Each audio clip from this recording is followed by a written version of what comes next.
pride. Fighting to attain our rights. One more, heading up good for a nation to move forward. Africans with African pride. Fighting to attain our rights. One more, heading up good for this nation to move forward. But if we can all unite, put each man different aside. Why can't we just come together? See some tribal wars and fight. Who knows better us do better? A source of collective insight may not be exposed to education, but surely know from right. Africans with African pride, fighting to attain our rights. One more, heading up good for this nation to move forward. Africans with African pride, fighting to attain our rights. One more, heading up good for this nation to move forward.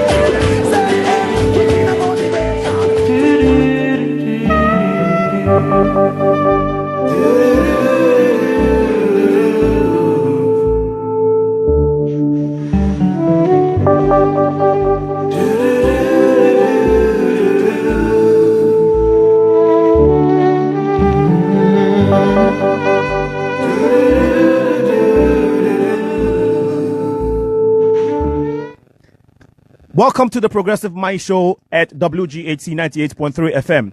It's another day of the Lord, and we can all do good and try to help build our community. Good evening to you all. It is 7:04 p.m. Central Time in Chicago, and we are glad to come your way to serve you as usual. If you're on Facebook, please share the feed. If you are not, look for Progressive Minds on Facebook, like the page, turn on the notification so that every Tuesday from 7 to 9 p.m. you can be notified of our wonderful community building programs that we bring you each week. If you're in Chicago, tune into 98.3 FM. That is if you're the north side or downtown, and if you are in Evanston. If you are outside, search for WGHC on the Google App Store and download search for the TuneIn app at the Google Store and search for WGHC. If you're an iPhone user, download WGHC app and you can listen to us live. Alternatively, you can ring this number, 563-999-3221.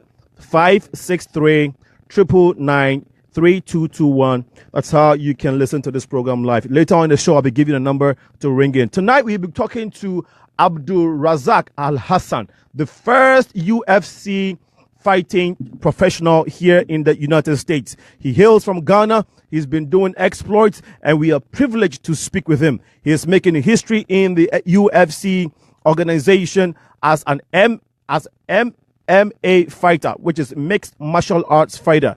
And also during the conversation in the studios, we're going to be having our own Joseph Awinonyga Jr., popularly known as Jojo, who has coined a nickname for himself, the Exterminator.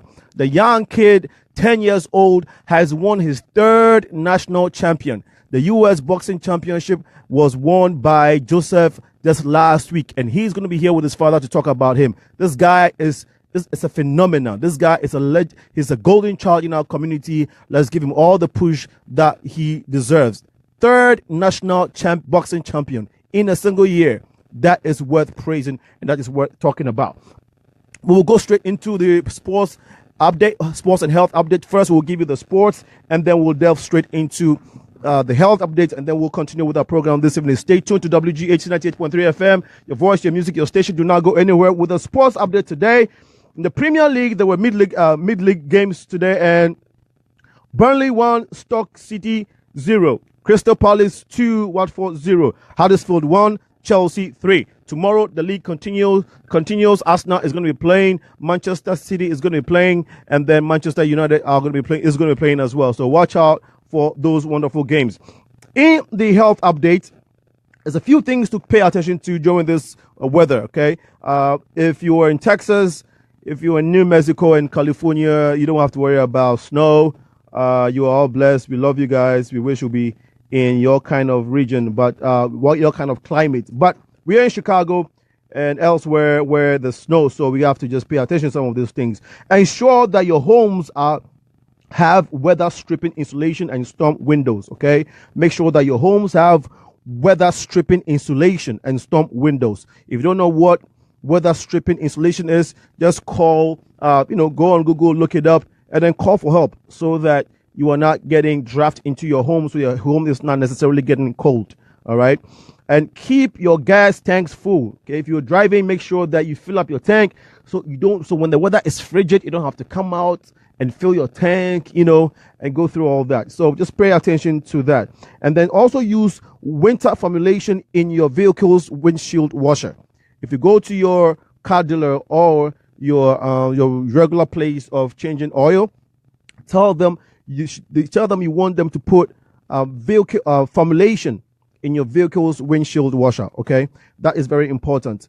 And then also make sure that your pipes running along the exterior walls are all insulated. Pipes running along exterior walls are all insulated. That would do it for sports and health and fitness update. We would go for one musical break. When we come back, we'll be talking to Abdul Razak in a short moment. Please stay tuned. Do not go anywhere. We shall be right back.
I fear no ill. Thy rod and staff, they are with me.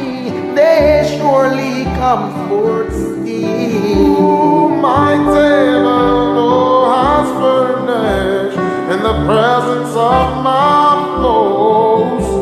My head, half anointed with oil. My cup it overflows. Goodness and mercy all my life shall surely follow me. And in just house forevermore my dwelling place must be.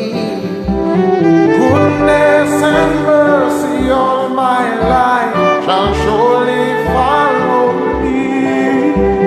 And in just house forevermore my dwelling place shall be.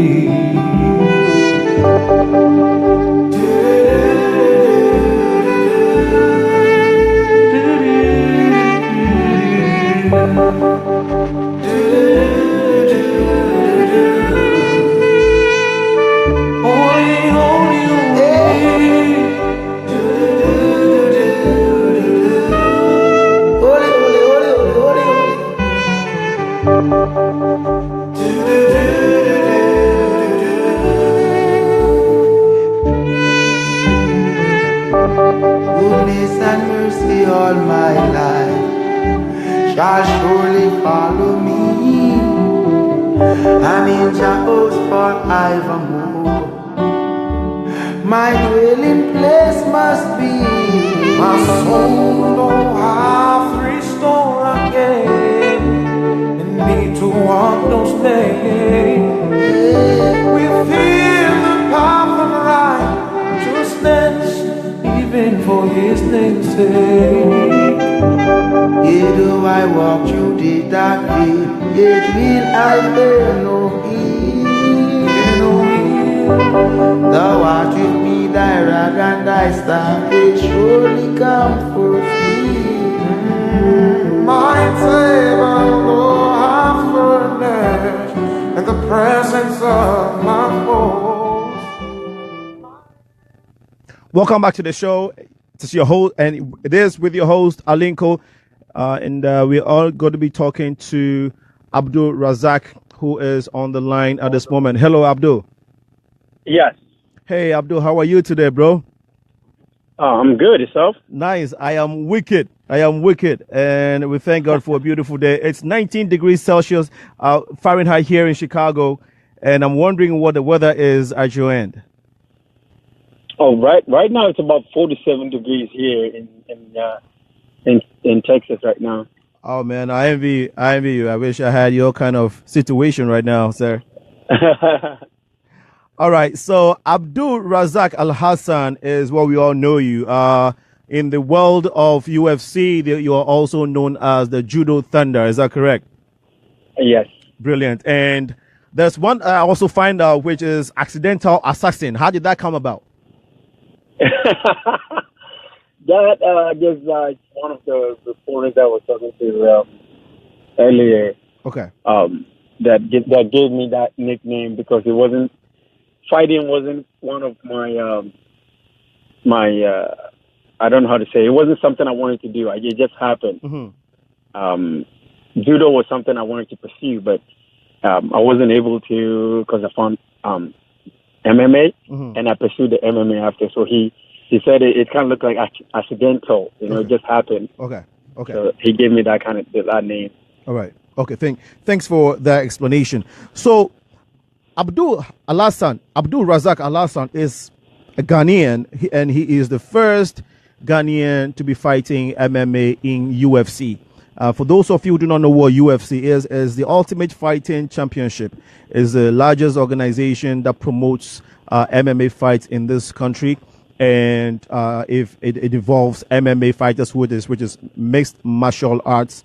And Abdul happens to be the first Ghanaian to be participating in the sport. Abdul, I know we would want to know a little bit about you, but before that, I would want our listeners to get a glimpse of who Abdul is, and then we'll come back and so you can tell us who you are and how you ended up in this country fighting in the UFC. Okay?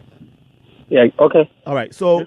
Listeners, we just want to show you. We don't have all the technology and equipment, so that's why we keep asking you to donate to us so we can upgrade. But then we're going to improvise and show you a little bit about Abdul, and then we shall continue the conversation with him. Stay tuned. Okay, go ahead.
All right, listeners, that was just a glimpse of Abdul Razak.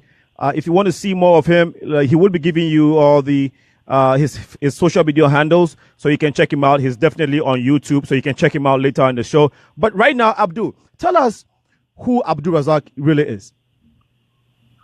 Well, I don't know how to start, where to start, but I'm just a Ghanaian boy who just wanted to pursue his dreams and stuff like that. So I just tried to migrate here to try and follow my dreams as a judoka. Okay. And try to go to Olympics, and ended up finding MMA in the process. Yeah. All right. In Ghana, you were also the number one judo fighter, and you represented the nation in several competitions. Which countries and what competitions did you represent Ghana in before you came here? I went to a few world championship. I went to Mauritius, and I also participated in the All African Games in Algeria. So in 81 kilos, I was the number one in 81 kilos. Okay. Till I left there. So and then I also came here to United States to represent Ghana in the World Championship. Mm-hmm. And then that's when I decided to stay here after that.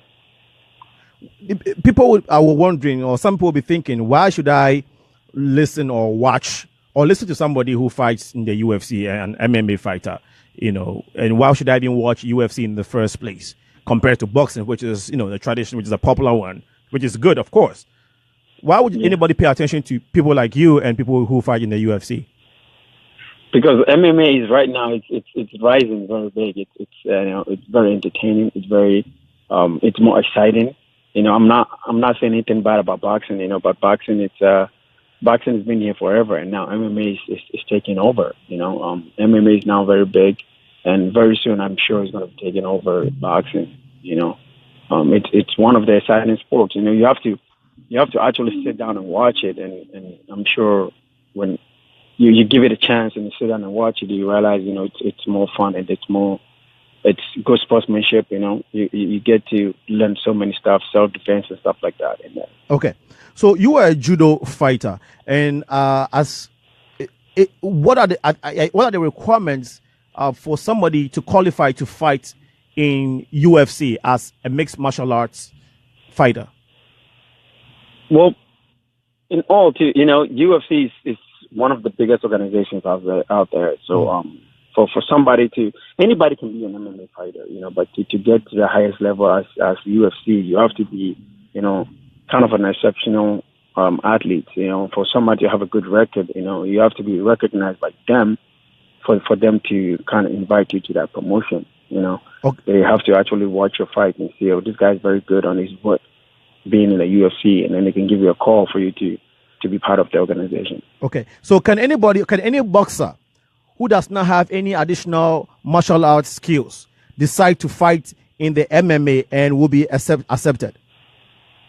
Well, as a boxer, yes, you'll be accepted, but doesn't mean you will win, because if you come in with just boxing, it will be a terrible idea, because there's so many that goes on in the MMA world. There's jiu-jitsu, there's wrestling. If you don't have any self-defense when it comes to people taking you down or people kicking your leg, or submission and stuff like that, it's just going to be a horrible end for a boxer to just be in the MMA world with just boxing. Okay. Which division are you fighting currently in the UFC? I fight in the welterweight division, 170 pounds. And I know you mentioned a little bit about your journey to America. Do you have family back home? Yes. My mom, pretty much all my family is back home, but my mom is here right now with me. But my family is all over the place right now. But my brother and my nephews and niece are back home. My dad passed away, but my mom is here. My mom literally just got here about a month ago. So the rest of my sister is back home too. So tell us, I do have family back home. Okay, so tell us, growing up in Ghana, which particular area in Ghana did you grow up in? I grew up in Kokomlemle and Nima, pretty much, because I had to go back and forth. Well, my parents lived in Nima, but my grandparents and my uncles all lived in Kokomlemle. So pretty much I'll go to Nima at night, and then in the daytime I'll walk all the way to Kokomlemle just so I can get some work, make some little money and stuff like that, and then get to come back home at night to come sleep. So I pretty much go back and forth. Wow. So you grew up in the hustle and bustle on the streets of Nima? Yes. And one interview that I heard during Shatawale's, one interview I heard from Shatawale was that he mentioned Nima as a street or a place of gold where, where you can find all the talents and all the, talents in the world at. And so definitely you are one of the products. And we are thankful and we are appreciative of what you've done and how you're raising the flag of Ghana high. Can you tell us a little bit more? I want people to get to know you more. How was your struggle on the streets of Nima like? So tell us some of the memorable things that you went through that you would never forget in your life. There's so many things I can say. One of growing up in Nima. Yeah, share one or two moments that has taught you some lesson that you are taking on with you in your journey of life. I don't remember exactly what age, but I'll say around maybe between 13 or 12 years old. My dad goes to Liberia and buy cars and then try to come to Ghana and sell it. Okay. But during that time, my dad went to Liberia. He got stuck right there that was when the war started in Liberia. So my dad got stuck there. So my mom was the only one pretty much there taking care of us. So pretty much a single mother taking care of 4 kids, she would go, try to work and she would leave us home. And pretty much I just hanged out with the wrong crowd in Nima all the time. Like literally we just try to take people's copper, or silver, Aluminium. just so we can go and exactly aluminium. Oh, Aluminium. You know how it is, right? Exactly. Oh, exactly. Right. Just so I can just go, just so I can sell it, so I can make some money to feed myself. Because my mom at that age, my mom said I'm grown enough to feed myself. So pretty much I was with the bad crowd that you could ever find, But I was fortunate enough that my mom caught me at the right time and started doing the living daylight out of me, for me to change that. So I had to start going to Kokumlimli and then carry people's, or go to the marketplace and then I'll carry people's stuff from their storage to the marketplace so I can make money, so I can feed myself. I can remember selling kerosene in the street of, in Nima, in the marketplace, selling the kerosene and all the kind of stuff just so I can make some money to feed myself, Were you fighting judo or practicing judo all this time? Yes, I was still doing judo. I was doing it, but I wasn't taking it as serious. But I still was going to judo, like pretty much because I had to walk about between 5 to 4 to 5 miles all the way to the stadium, just so I can train. Because sometimes I can only take I can have the money to take the bus, the trottoir to a certain place, and then I have to walk from one place to the other. Okay. So it depends if I have the money to take the bus to that place and then walk the rest of the way. So if I have the money, I'll go to train. If I don't have the money, then I end up staying home or sometimes walking all the way to training. Would you say that the struggles and the pain that all that you went through in Ghana give you the impetus or the motivation to go into judo so that you can have more strength or some self-defensive mechanism to survive on the street? Oh, for sure. Because the way I grew up, and also I found judo in a way that I went in there to do it as a self-defense, just so I can tell people I have this in my back pocket, hey, I'm strong. I've been doing judo, just so people will not mess with me, Right. But it ended up being in a way that I found out in a way that judo can also be a way to help me, to be able to have a better life in a way, because I ended up falling in love with the game, and then I went in there thinking I'm just doing it to show off, so to tell people, hey, do not mess with me, I do this, and then end up being something that helped me in the long run. That's a beautiful story, because sometimes the hardships of life and the struggles you go through gives you a channel, gives you a vision, or gives you a calling that, you might instinctively you think that that's the way you want to survive, but sometimes it's God's way of taking you to your destiny. For sure, exactly. You couldn't even explain that much, but yes, you got it right on point. All right, thank you. Thanks for stumping that point for me. So now in the course of time, you made it to America, And Yeah. okay, you found your. How did you get into? How did you get your first fight? Oh, my first fight, like the judo gym that I joined. When I first moved here, I went to Minnesota. Okay. Yes, the coldest place. Yeah. I lived in Minnesota. I actually met somebody there. I lived there, and then actually the lady that I was seeing, her chiropractor was actually a judo instructor. So she told me, "Hey, my chiropractor is a judo instructor. If you really want to do your judo, go to his gym and train over there." So I went to his gym, and then I was still in Ghana. People, you don't get promoted very well. So I was still blue belt when I went into his gym. So when I went to his gym, I was practically beating all the black belts in his gym. So people thought I was lying that I was still black belt, and I was lying to be a blue belt. Okay. But he actually liked me, so he wanted me to train in his gym and compete in his gym, and then use his name, his gym's name. But he wanted to make his gym pretty big, so he brought in a kickboxing coach, who is my kickboxing coach right now, to teach kickboxing in his gym. So that coach, the kickboxing coach, found me in the gym, and he's like, "Hey, the gym owner has been talking good about you. He said you're very athletic, you're very good, and I want you to join my kickboxing class and try it." And I told him, kickboxing is not something I want to do. I just want to pursue my judo. I want to go to the Olympics. That's my dream right now. And then he told me, "Oh no, I don't want you to do kickboxing to fight. I just want you to join my class. I need to help you, lose your weight for your judo matches." So I was like, "Yeah, I don't mind doing it." I'm not gonna lie, I was scared, but I still joined his class, And then I think he saw me picking it up way quicker than he thought I would. I think in like a couple months later, all of a sudden he told me, "Hey, I got to fight for you," because we became close. He would invite us to his house. We watched kickboxing fights and stuff like that. Few of us. And in a couple of months, he told me, "Hey, I found you a kickboxing fight. I want you to fight." And I was like, No. I never told you I wanted to fight. I was just doing this, just to help me lose weight and stuff like that, just for fun. Right. It wasn't something I wanted to do. And he was like, "Come on, you're strong. You've been doing this. I see how you kick and stuff like that. You're very good. Just do it." I was like, I'm really not going to do it. And it's like, "Hey, you're not the only one fighting. The few of the guys in the gym that I signed up their name, they're also fighting."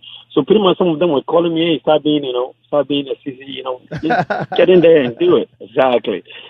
So I guess I just fell in it, and I was like, "Okay, let's do it." I'm not going to lie. I was scared out of my mind. The night before the fight, I could not sleep. I couldn't really sleep. Okay. Because I couldn't stop thinking about the fight.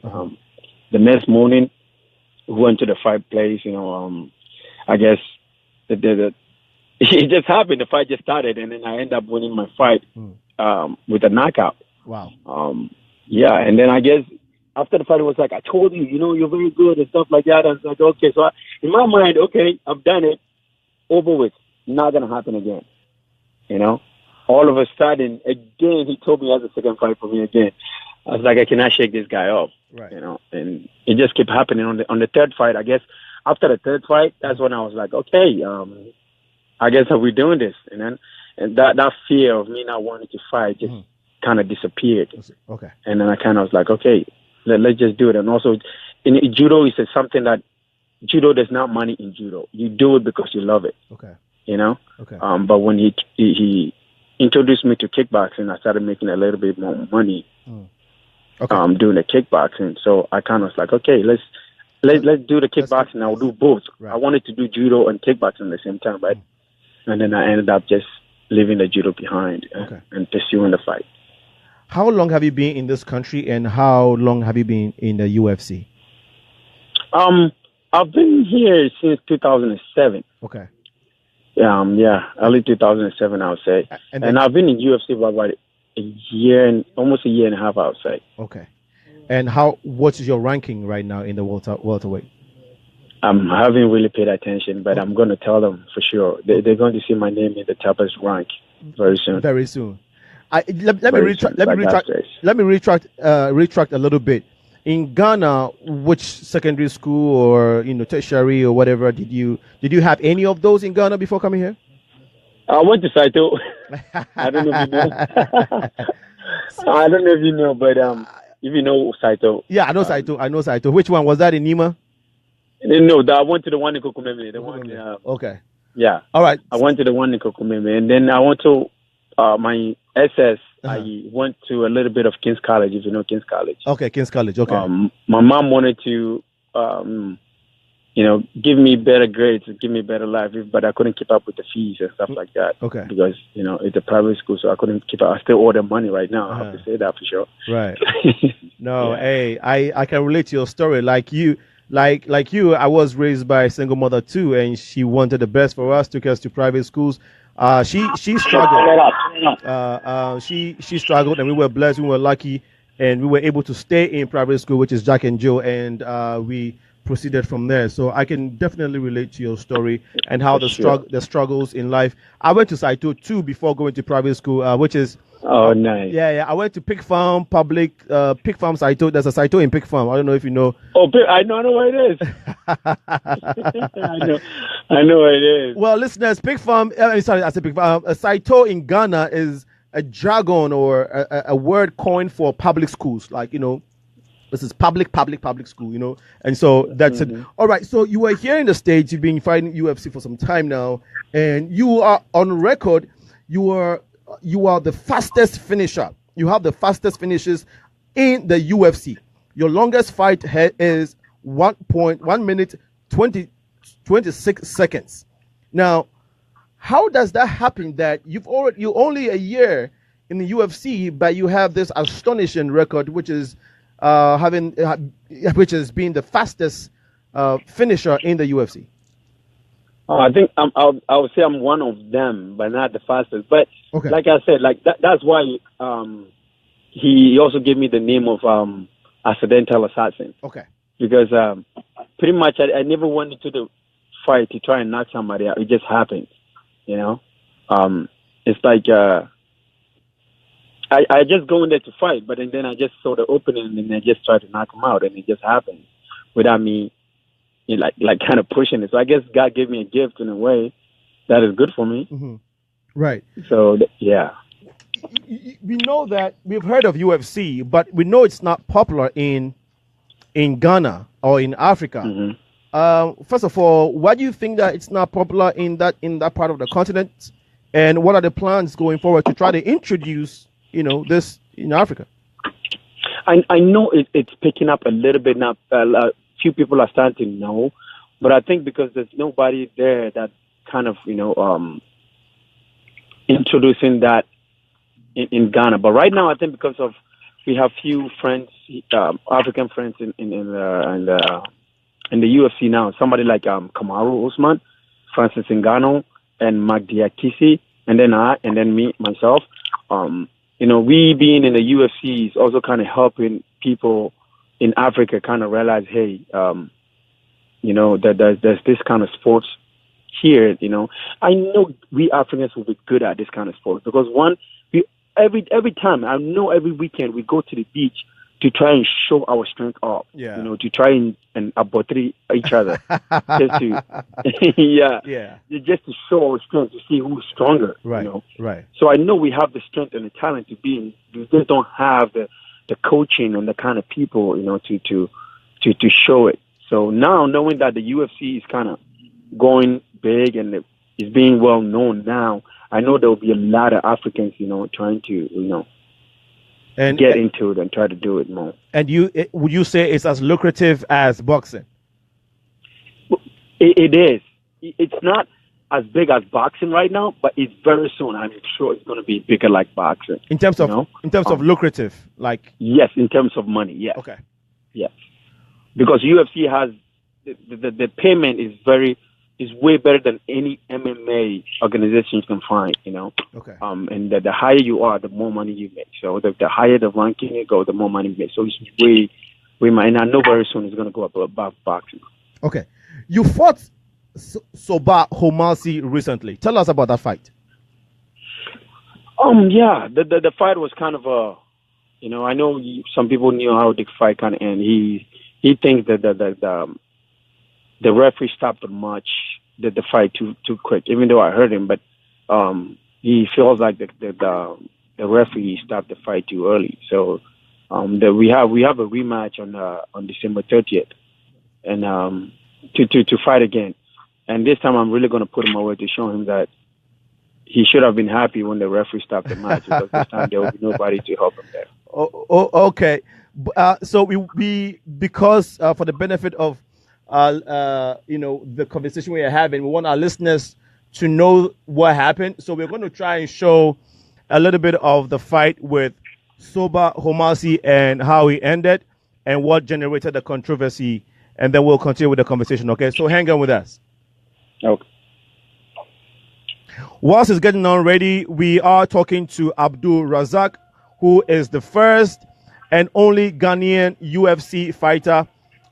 He is only 32 years old, and he is one of the fastest finishers in the UFC as an MMA fighter.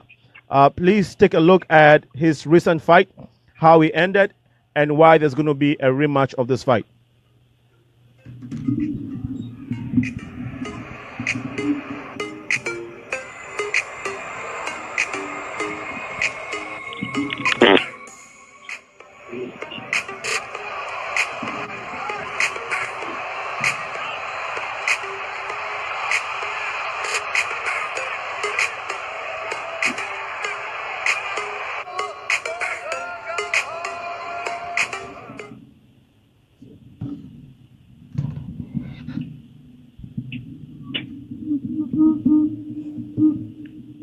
Well, that was the end of the fight between Abdul Razak and Soba Homasi. And you were saying that the fight ended, the referee gave you the bout, but then Soba was complaining that actually, he shouldn't have stopped the fight. So there's going to be a rematch of that fight. Are you looking forward to it? I'm very, very looking forward to it, because he's been talking a lot of crap. I'm not the kind of person that talks a lot of, talks, bad or try to run my mouth and stuff like that. But I kind of dislike people who do that kind of stuff. So this time I really want to put him away for good, so he knows that there's nothing he can show me or put up to. There's nothing that he has that I'm afraid of. And I have everything that he should be afraid of. That's what I'm trying to teach him now. Right. And this fight is, as you said, is on the 30th of December, this month. Okay. In 2 weeks. In 2 weeks. And so if listeners want to watch or follow you, how do they go about doing that? Oh, yeah. I'm on Instagram at Razak Judo. And my Facebook is just Abdul Razak Al Hassan. And my Twitter is Judo Razak. Okay. But you can watch the fight on UFC.com or UFC Fight Pass. It will be on the FX1. How does it feel to be the only Ghanaian UFC fighter right now? It feels amazing. At the same time, I want to be, I want to represent Ghana very good. Mm-hmm. I want to represent Ghana in a way to show them, hey, Ghana, we're here. We've landed, and we're really going to make our nation proud and show that we are one of the bravest people on this earth. We were raised right. We were raised well. We have the strength, the braveness. We're a bunch of warriors. We were raised in a place that people would not think somebody can live like that and kind of survive in this world. But because of that resilience, the way we were raised, yes. Gives us everything. Shows us how this world is. No matter what it is, we will come out victorious. All right, hold on. Kind of blessing God have given us. That is very true. We will continue the conversation. Just hold on. We know you have a favorite song. We want to play you that song right now. So just hold on, okay? Okay. All right. I'm overdosed with music. Super scary. Hi. Shatawale come like a kite. Hi. Shatawale come like a kite. Hi. Me come to them like some kite. Hi. Shatawale come like a kite. Forever and ever, I'll be a soldier. Forever and ever, I'll be a leader. Forever and ever, I'll be a teacher forever and ever. I'll be your father. Aye, call me your IGP. Salute to me anytime. Yes, I'm master. Call me Duncan Williams or Mensa Waterbill. Hallelujah. I don't go fit dog you, cause I know say I they love you. I be your father, so we don't waste no time. Money we account every time, more dollar. In the boy, oh, Togo just get my shining quabo, chuchu trouser. For a grab, go lay, I no longer do never. Yeah, the border. So me, I humble myself. Anyone me stop, man, I down to the earth.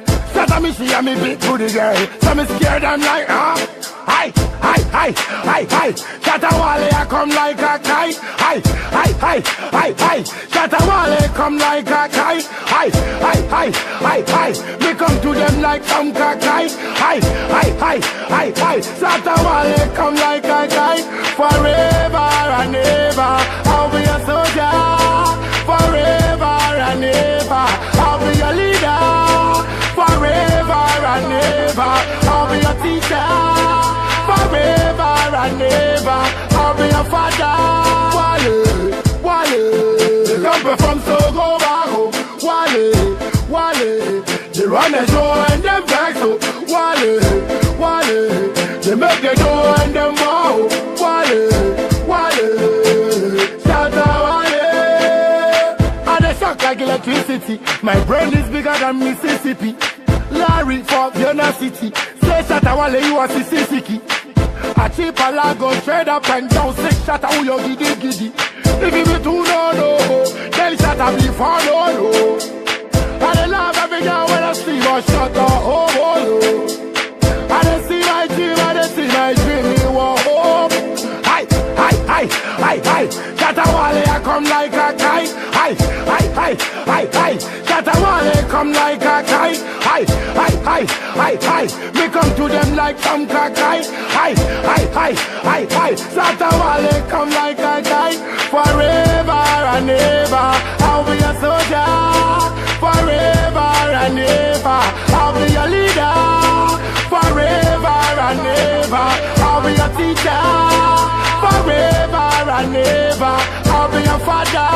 Wale, Wale, come from Sogo Bago. Wale, Wale, they run the show and them back so. Wale, Wale, they make the door and them wow. Wale, Wale, shout out Wale.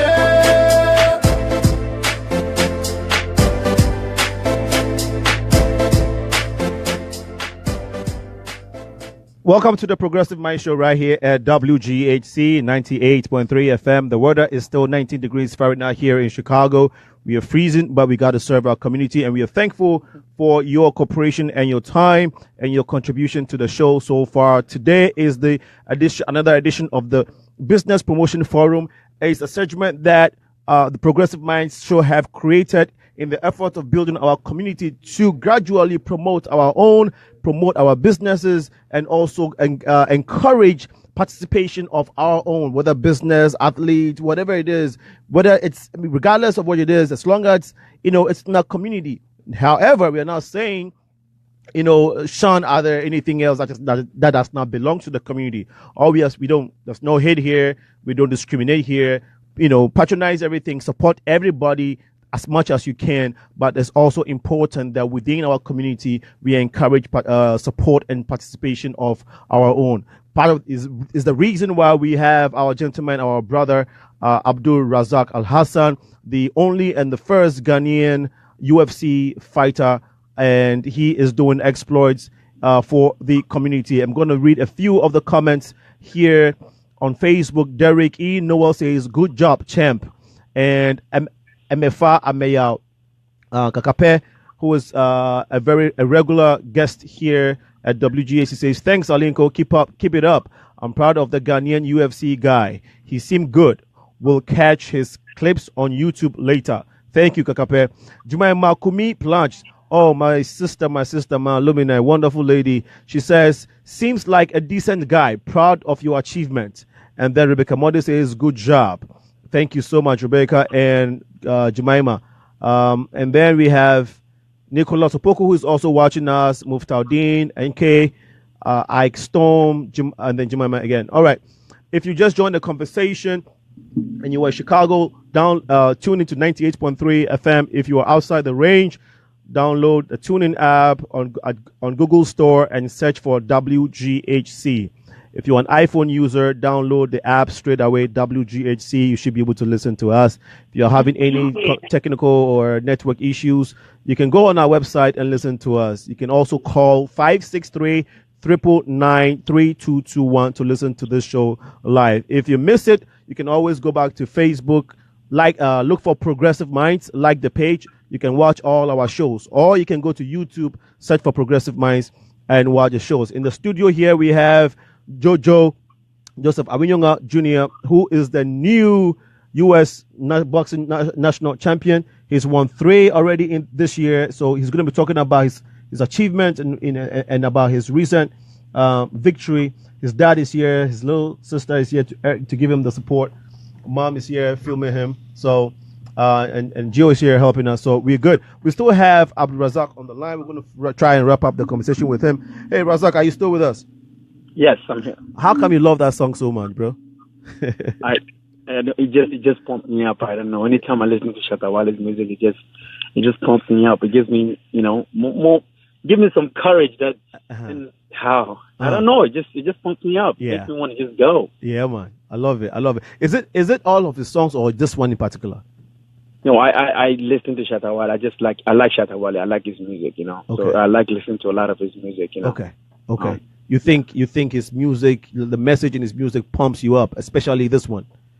Yes, especially this one. It just pumps me up and stuff like that. And sometimes, some of the stuff he says in his music, you kind of understand, the struggle and stuff like that. We all know if you grew up back in Ghana, we all know the kind of struggle we grew up with and stuff like that. So you think? We were just sidetracking a little bit, okay? So you think his struggles, contributes to his lyrics in this music?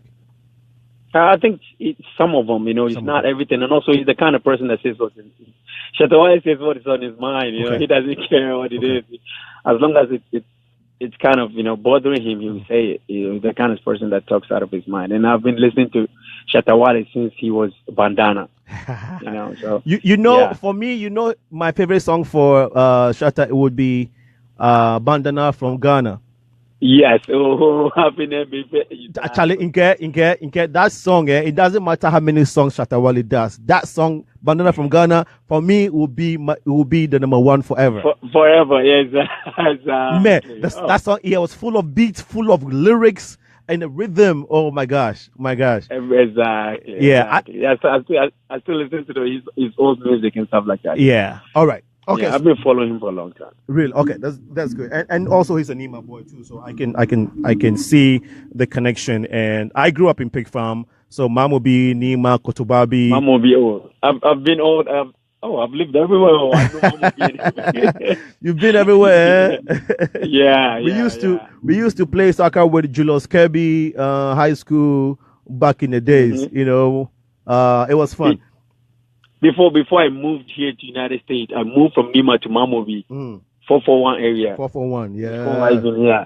Before I really moved here, so I hung out at Pig Farm a lot too because I wanted to take the bus to go to Kokomembe. I just walked to Pig Farm and then take the bus from there. So wonderful. I hung out in that area a lot. Beautiful. Razak, what's the next step after your fight with Soba Hamasi? What is next? I'm just gonna try and keep improving. I just want to keep improving and be a better fighter in the whole. So I just want to keep climbing the ladder. I just in this world we all want to achieve something big in this world, and I just want to achieve the greatness as much as I can. The blessing that God has given me, the strength that He's given me. I just want to showcase all of it. I just want to be the world champion one day, and that's the dream. What is the highest level in the UFC? Is to achieve that belt. Which is the heavyweight or something? Is there a special name for it, or just the heavyweight? No, it's a welterweight champion. Okay. There's a division to all of them. And I fight for the welterweight. Okay. So you want to be the welterweight champion? I just want to have the belt one day. Okay. And you were working hard towards it and praying. But apart from doing that, what do you think the Ghanaian or the African community can do to help and support you, to motivate you, to push you to that level? You know, just keep praying for your boy. Just keep praying and then keep saying the encouraging words like they've already been saying. You know, we Ghanaians, we know how to support each other. We love sports. You know, anytime you can see how we support each other. Our boxers, we love boxing back home. We love soccer back home. So we know how we die hard supporters. You know, I just want them to support me and then keep praying for me, just so I can achieve the highest dream and make Ghana proud. You use the word die hard. Makes you remember phobia, Accra folk. Are you a phobia? Yes. You're a phobia, eh? Yeah, you know the soccer time. That's all that's how they say that. Die hard. I know. Never say die until the bones are rotten. Yeah, exactly. What has been your challenge so far, and what is your fear in your quest of reaching the top? I just don't want to disappoint my followers. You know, the fear is to disappoint. You know, people. You know, there's a lot of people that look up to you. I just don't want to disappoint them. I just want to fight to the best of my abilities to show them, hey, no matter what, you know, the what. I don't want anybody to put me in the highest pedestal or something like that. But I do not want to disappoint anybody. I just want to make sure I'll always fight to the best of my abilities to make sure I make them proud. That's it. And I don't want my son, you know, I know my son will be somebody who will be looking up to me too. You know, I just don't want to disappoint my family. And what is your greatest challenge right now? If you have any. As a fighter? Yeah, as a professional MMA fighter, yes. Nothing come in mind, but right now I'll say, you know, just to be composed, you know. Right. Try to fight smart, be smart, you know. Just be composed and okay. That's it. Okay. Oh, it's good that you're not having challenges now. At least everything is moving smoothly. Everything is going according to plan, and we are thankful to God for that.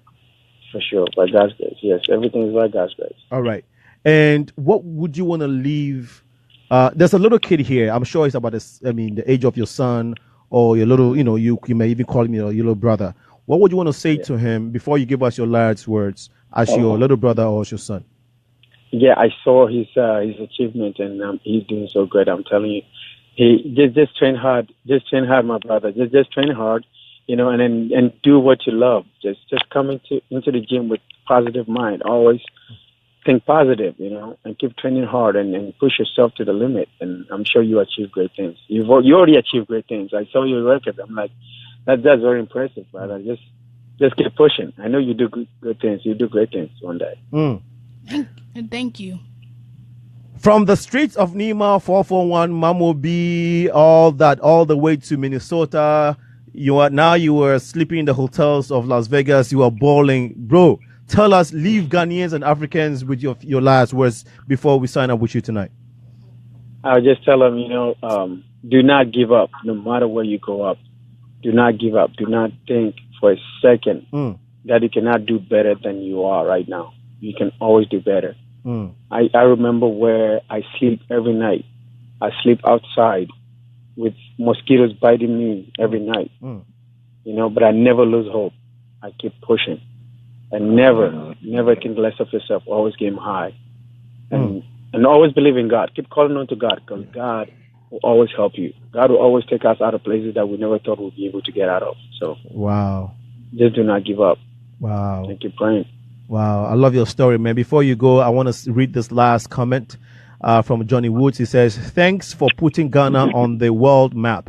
And I hope you have great management and watch over your money. Looks like we had callers, right? Did you have anybody calling in for him? Oh, okay. If you want to call, we have 4 minutes before he signs, before we go off the line with Abdul Razak. If you want to call in and, you know, say a word or two to him, please feel free. It's 773-942-7167. 773-942-7167. Okay. So Razak, I know you give us your last words. So currently, where are you now? I live in Texas right now. I came here to train with Johnny Hendricks. He was the welterweight champion in the UFC. What's the name again? He was my training partner, Johnny Hendricks. Okay. So he's the reason why I moved to Texas, to be his training partner, and I trained with him for a while, and then now I decided to stay here and keep training here. Okay. That's why I moved from Minnesota. Oh, okay. And obviously the climate there is very good as well. You can always jog outside. Yes, because it's very cold in Minnesota. So I know you're in Chicago, so I know how you're feeling right now. we have we have like 2 minutes to go, so I want to use the 2 minutes to find a little bit more about you. Now, if you are fighting, or let me put it this way, is there anybody that you look up to that motivates you? It can be an MMA fighter, a boxer, whatever. Well, right now, like the person that I think motivates me the most, that I like fighting, a lot of people are kind of disappointed in him, but if people know who John Jones is, he's somebody that I look up to. The way he fights, I think he fights very good. And Anderson Silva, they are the two people that I really like the way they fight, and they motivate me all the time. And I always want to look. I watch them to try and learn as much as I can from them. And when it comes to boxing, too, Mike Tyson is somebody I really want to learn a lot from, too. Yeah, the Iron Mike Tyson. Yeah, we all love him. Yeah. We all love him. Apart from Mike Tyson, well, who else in the boxing world do you admire? Oh, I'm sure you watched Lomachenko's fight. You see how the guy fight like a Matrix? Yeah. Yes. Okay. That guy is very good, too. There's a lot I can learn from that guy, too. Okay. Hey, Razak, I know you're a Ghanaian. You grew up from Nima. I'm sure Kenke, you've eaten. Apart from Kenke, is there what? Tell us your favorite Ghanaian food. Oh, you want me to say, Gary is the one. Hey, Ochon Sokins. Yeah, I've eaten Gary so much that it's turned into my favorite food. Oh my! You know what? I have in Cartier. There's this African Kaneshi Market is one of our sponsors. Kaneshi Market, we have Makala Market in Chicago. They are all our sponsors, and they sell like original groundnut from Ghana. And so I have that at home. I have my sugar. I have my gari. Every now and then, I do pure soakings, and I love it. For sure. And also the good thing is, like when I'm cutting weight, the gari it's good to suppress hunger. Okay. Right. So when I'm cutting weight and I'm hungry, I usually eat the gari, and it helps me to hold my anger. Oh, okay. So I do not get angry a lot. Okay. Yeah. Okay. Hey, I'm going to hook you up to that granite. It's pure, just like the one they sell on the street with Nkati with banana. You know those Nkati sellers. Exactly. It's the same one. I don't go lie, my brother. And I miss it too, so I know I will love it. Charlie, we go link up. I'll go hook you up. Yeah. Okay, for sure. All right. How about American food? Before you go, how about American food? What's your favorite American food? I just go to Olive Garden a lot. I'm not gonna lie. I just go to Olive Garden and eat there a lot. All right. We have been talking to Abdul Razak, who is not the first Ghanaian and African, first Ghanaian MMA UFC fighter here in the United States. Like he said, he's based in Texas. We are proud of what he's doing. He's lifting the name of Ghana and Africa very high. We pray and we hope that the entire continent, the country and the entire continent will push him forward to achieve his dreams. And by his achievements, others will be motivated to live up their dreams as well. And we know that this is not the first of the conversation. We are going to be having you here more and more as you achieve more and more in your life. Okay. And this radio station is the first African radio station in Chicago, and we are blessed that we have this. Oh, thank God. Yeah. Thank God. That's awesome. And we are blessed that we have you as our guest, as the first UFC fighter on the Progressive Mind Show and this radio station. So thank you so much for your time. Thank you, brother. Thank you. It was awesome talking to you. I hope we talk more. Charlie, more. I'll link you up. Anytime. We'll get together. All right. Take care. God bless. Okay. God bless your family. Be blessed. Stay tuned. You too, brother. All right. May God look after you. Yeah, all right. Bye. Thank you. Thank you so much. Okay. So that was Abdul Razak Al Hassan. We are going to be talking to Jojo right here, Joseph Awinonyga. Before that, we'll take a short break. I know the calls are coming in for Jojo. Please give us a few minutes. We'll take a short musical break. When we come back, we will continue the conversation with our brother here. I'm overdosed with music. Super scary. Hi. Get a wally, I come like a kite. Hi, hi, hi, hi, hi. Shatawale come like a kite. Hi, hi, hi, hi, hi. Me come to them like some kakai. Hi, hi, hi, hi, hi. Shatawale come like a kite. Forever and ever, I'll be a soldier. Forever and ever, I'll be a leader. Forever and ever, I'll be a teacher. Forever and ever, I'll be a father. Aye, call me your IGP. Salute to me anytime. Yes, I'm master. Call me Duncan Williams. Or Mensa Waterville. Hallelujah. I don't go think dog you, cause I know say I they love you. I be your father. So we don't waste no time. Money we account every time. More dollar. In the boy, oh, Togo just come and shining bubble. Chuchu trouser. I am the heart of a champion. Heart of a champion, yeah. Yeah.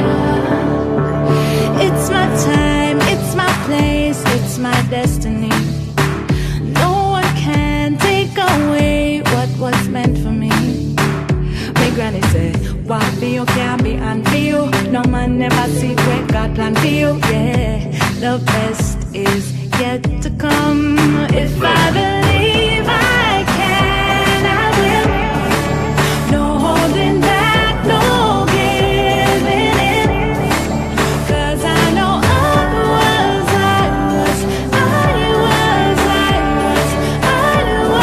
born to win. Was born to win, I was born to win, I was born to win. I have the heart of a champion. I have the heart of a champion. Through the pain, through the dark night, through the storm, I remain and I strive, I will carry on. Yeah, 7 times fall, 10 times rise. Yes, I open my eyes and now I see the sun. If I can, I will.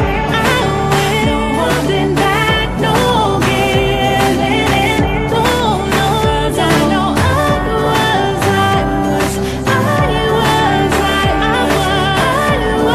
born to win. Was born to win, I was born to win.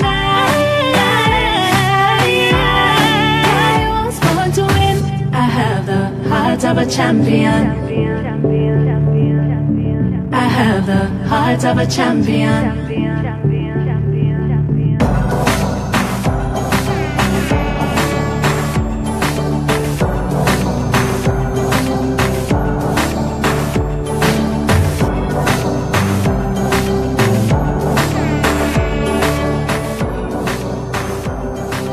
Hello, hello, hello, wonderful listeners. We are back to the Progressive Mind Show at WGHC, and we are lucky and blessed to have this wonderful young kid in our midst, in our studios. I think that it's a privilege in our lifetime to live and see a young kid like you doing what you were doing. I think you were definitely a golden child in our community, and we thank God for your life. You went to the, I'll let you tell us exactly what happened 2 weeks ago. Is it 2 weeks ago or last week? Last week. Okay. This is Joseph Awinonyga Jr. He is from Chicago. He's a Ghanaian in Chicago. And he's won, this is your third national champion. Tell us about the first, second one, and then the third one. Okay, so my first one was the Silver Gloves National. I had that one in Charleston. Kansas City. Yeah, Kansas City. And then I had this year. The Junior Olympics. This year. Okay. And then I had 3 fights. One of the fights, the first one I got the second fight, I had 8 count in the second fight, and then the third fight, I had to win each one to win the tournament, and I did that. So then I go on to the Junior Olympics, which was in Charleston, West Virginia. The Junior Olympics was in Virginia. Yeah. That was in July, thereabout, right? It was in summer, right? I don't even remember. Okay, that's fine. Go ahead. And then I had one fight that time. I won that one by the referee stopped the fight in the third round. Wow. That was like a technical knockout. Yeah. Okay. And then I just had this upcoming fight. For the Junior Olympics, I got a sweater. The Junior Olympics? Okay. And the trophy.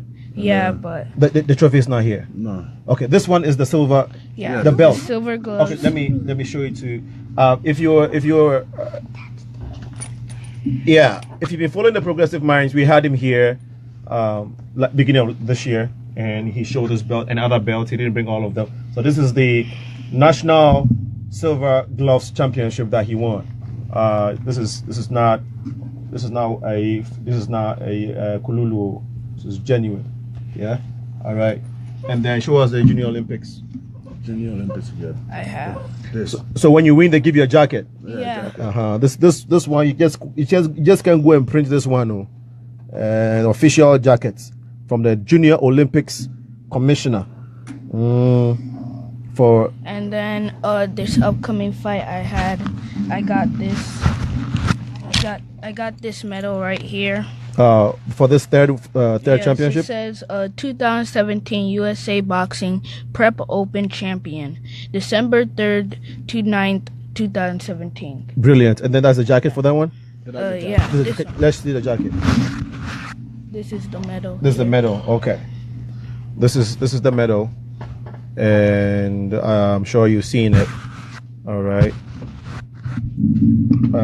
That is the jacket. This is an official jacket. Not everybody has the jacket. Only Jojo has his jacket. Only his nickname too is the Exterminator. So you better recognize that one. There's to be calling him Jojo. He's the Exterminator. He's going to be exterminating his opponents. Okay, so tell us your preparation for your recent fight, for your last fight. Yeah. My preparation. How tough was it? It wasn't that hard to. Okay, you want to put it on? Yeah, it wasn't that hard to complete it. I just had to. I didn't really put all into it because I felt like I didn't need to, because I just boxed through it. It wasn't as like those really, really hard fights, but I paid attention and did what I had to do. If you say really, really hard fights, which of the fights have been really, really hard? Like some fights, mostly I don't really have like really, really hard fights, but mostly it happens when sparring, like when I'm training in the gym with people. That's when I bring my game out and do my best. Oh, so you okay, but you do the hard training, so when you get in the ring, the actual fight itself becomes less difficult then. Yeah. Okay. Because I went through it already. You went through it already. Yeah. When I was growing up in Ghana, there's a place in Ghana called Shiashi where they normally train the military soldiers, right? Military soldiers of Ghana, and they have a slogan or a motto, if I may call it that way. They said, hard training, easy battle. Hard training, easy battle. So I'm sure that's what you do. We have a few comments on Facebook. I'm going to read them, and we also have a call on the line. Oh, sorry, I just got a notification from my producer. Please tell us your name and where you're calling from, sir. Oh, madam, I'm sorry. Willie Little, Joliet, Illinois. Hey, sir, please go ahead with your comments, questions. Congratulations, Jojo. Thank on you. Another win.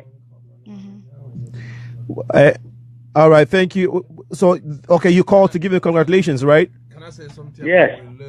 Okay. He used to always tell me, he know Joseph since Joseph was a baby. And he always tell me, man, this guy, he's gonna be the best. That I didn't pay attention. A lot of people told me when I was young that I didn't pay attention. So when he started winning and he called me, I told him about that kid. You know, it's not just my kid, it's his kid also. He used to train me, he used to help him out. Oh, so Willie, Are you a boxer or you a trainer? Yeah, I was a professional boxer, but now I was a trainer with Joe. So when Jojo was a little kid, I knew he was the most athletic kid around. He was the most athletic kid in the gym. He started off doing MMA. He always had a warrior's mentality. Joe could do things that the other little kids couldn't do. And you see, so you saw that thing in him, and at what age did you see that? I saw that when he was a kid. He had to be like 5, 6 years old. Okay. Joe had little Jojo had natural ability. Little Jojo, he started with MMA.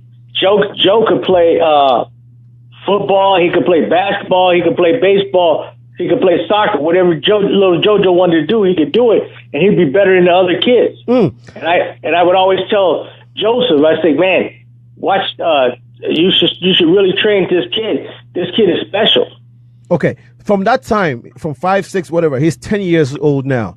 Have you seen any glimpse of maybe a glimpse of maybe him losing his focus since then? He got more focus. When he was a little kid, he was a little kid. But now he's more mature. He's more focused. He's more dedicated and determined. What he did is hard. This is the United States of America. You got 50 other states. He's the number one fighter in the country in his weight division. What he did, and then he did it 3 times in a year. In 1 year. And I know the limit for him.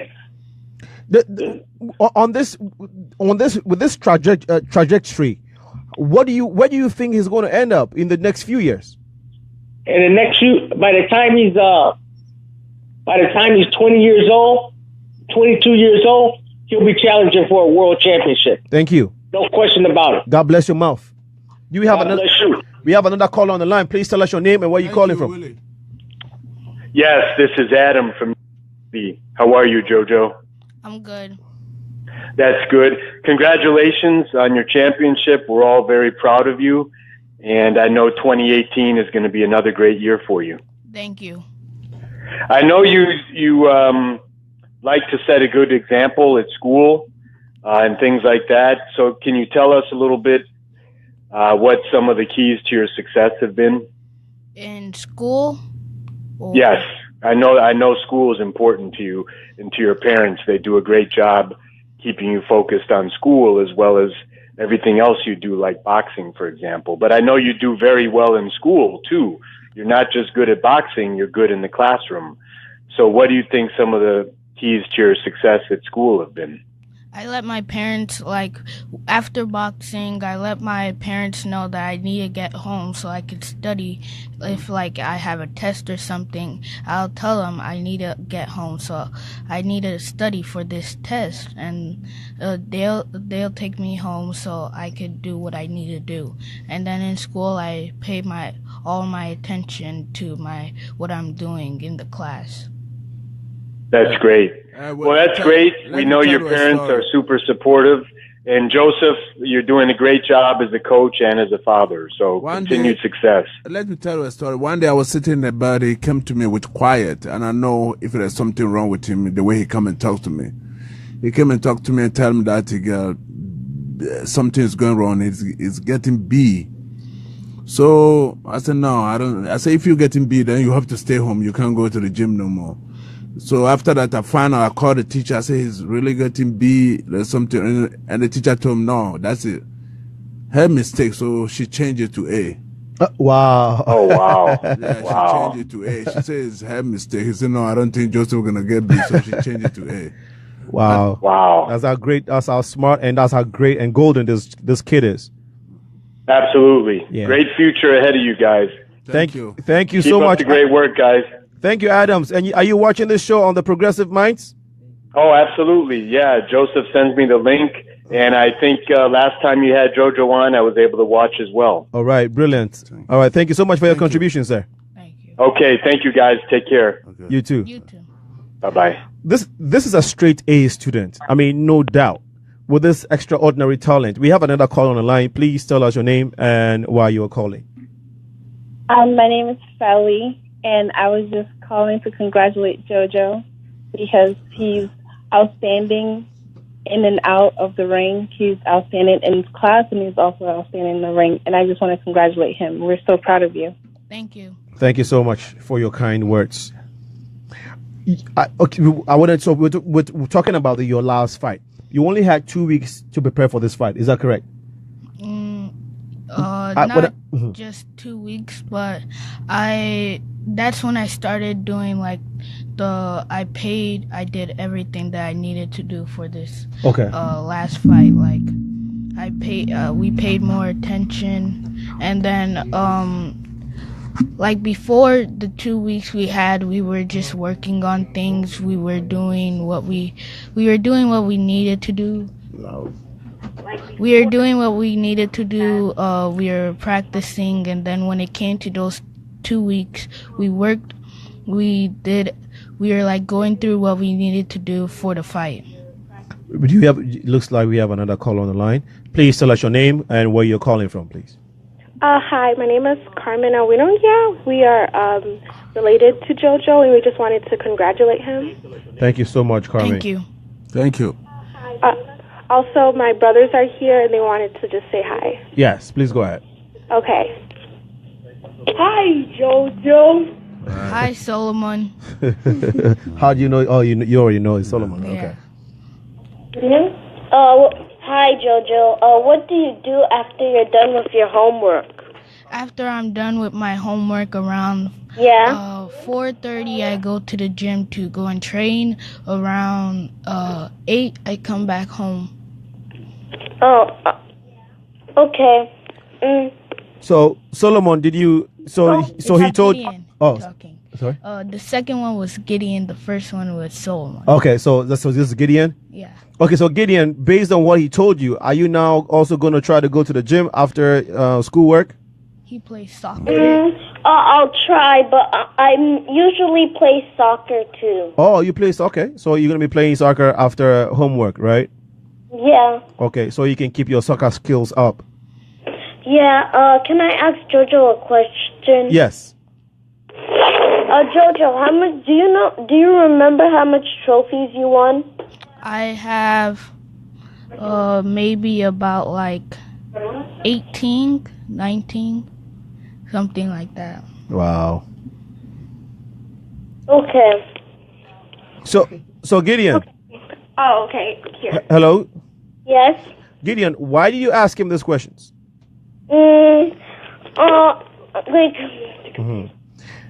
Because you want... if I win trophies too, I want to kind of compare to him. Maybe I'll start doing that. I love that. And the reason why I asked is that I feel like he's motivated you. Is that correct? A little bit. A little bit. Okay. That's good. That's good. So keep up with your soccer skills in addition to doing well in school. And who knows, you might become the next Ronaldo or the next Messi. Okay? Okay, maybe the next Ronaldo. Maybe the next Ronaldo. Okay. That's your preference. That's beautiful. Thank All right. you. Okay.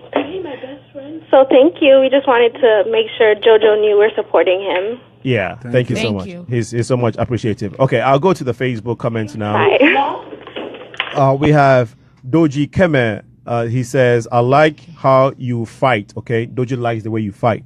Right. And then he says, my brother, you are doing very good. Thank you so much, Doji. Thank you. G. Jane just joined us. Kujo, Bafo, my own deacon from Christ Center of Hope, Assemblies of God. Thank you so much for joining us. And then Jessica Gilroth, congratulations. Jessica says, Pepra Mesa, Kimani Mani, what up, bro? He says, Daddy, you are doing a great job. So that's to you, Dad. And then Lucky Agbenya says, congratulations, Jojo. I wish you can also, you all can start calling him Exterminator. Get used to Exterminator. That is, right? Mm-hmm. Yes. Tell them. This Exterminator will be my professional nickname. Joseph Exterminator Awinonyga. Okay, so it's official now, guys. All right, Comfort in Japan is also watching. Esther Ikuya Esther, thank you so much for joining. Olivia Amponsa is here. Johnny Wood says, wow, I'm proud of this great young man. And Michelle Young says, congratulations, Joseph Jr. Jay Michelle also is watching. Geraldo Shrek Nicholas says, congratulations, Jojo. And then Muftau Dean says, I like the music. Don Zozo, okay, Muftau, it shall be played twice for you, okay? Don Zozo, it says, good job. And then Dylan Dennis is watching. K Mensa, Big Daddy, what up, bro? Levix Ajingo, Francis Ajay, Mame Afra Ade, and then Kweku Akanta is also watching here.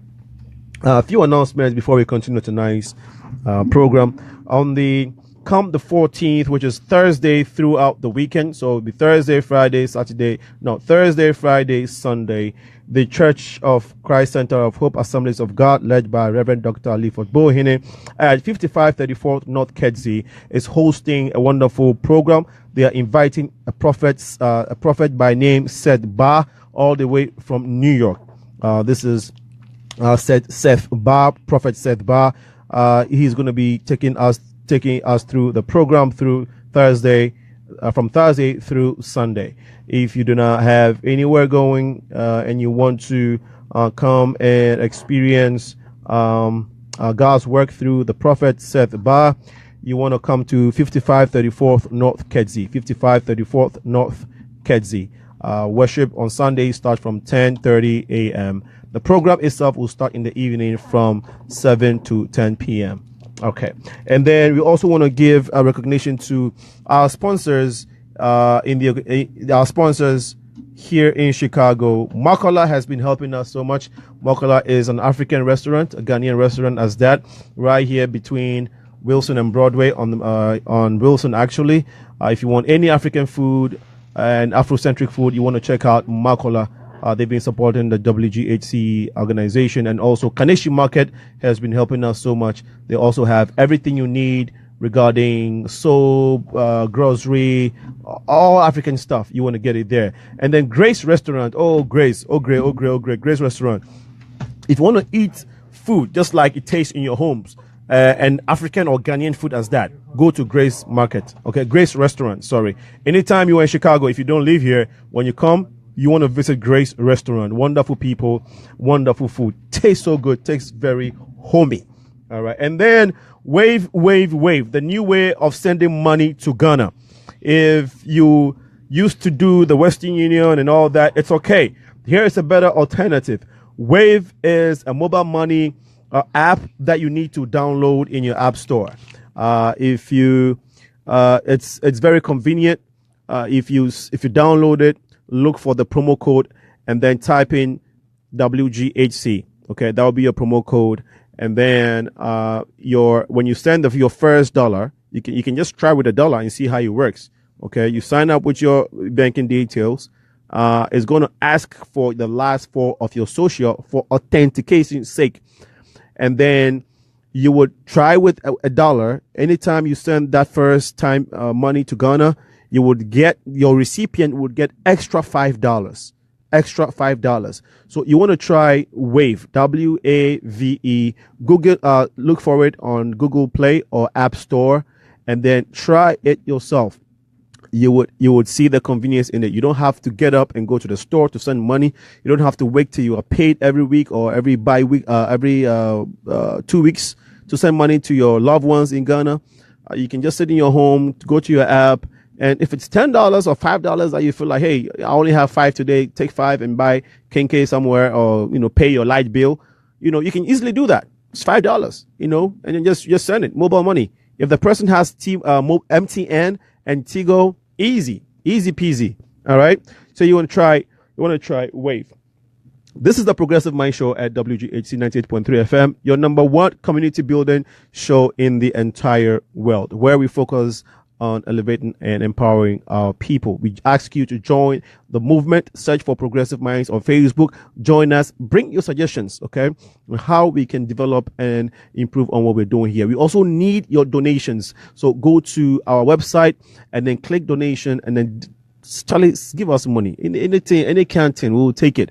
Plus, yes, tax. We are a 501c organization, so it's tax deductible. Anything you send to us is tax deductible. So we are craving your indulgence to please support this organization. Wherever you are, you can go on our website and make a donation to support us. We want to improve on our equipment here, and so please remember to do that to help us.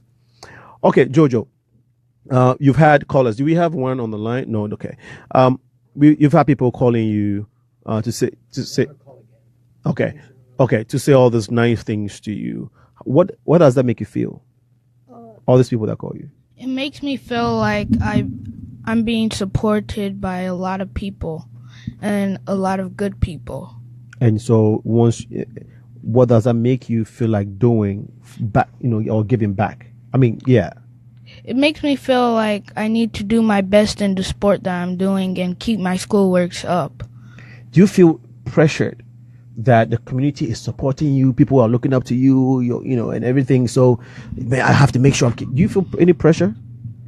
Not really. It's like sometimes at fights, if I lose, sometimes I feel like a lot of people were believing in me to win this fight, but I lost, and that I felt like I had some pressure on me. Mm-hmm. But then, like when I win my fights like this tournament that I just won, I feel like I brought all that pressure out, and I took that away and did my best in the fight.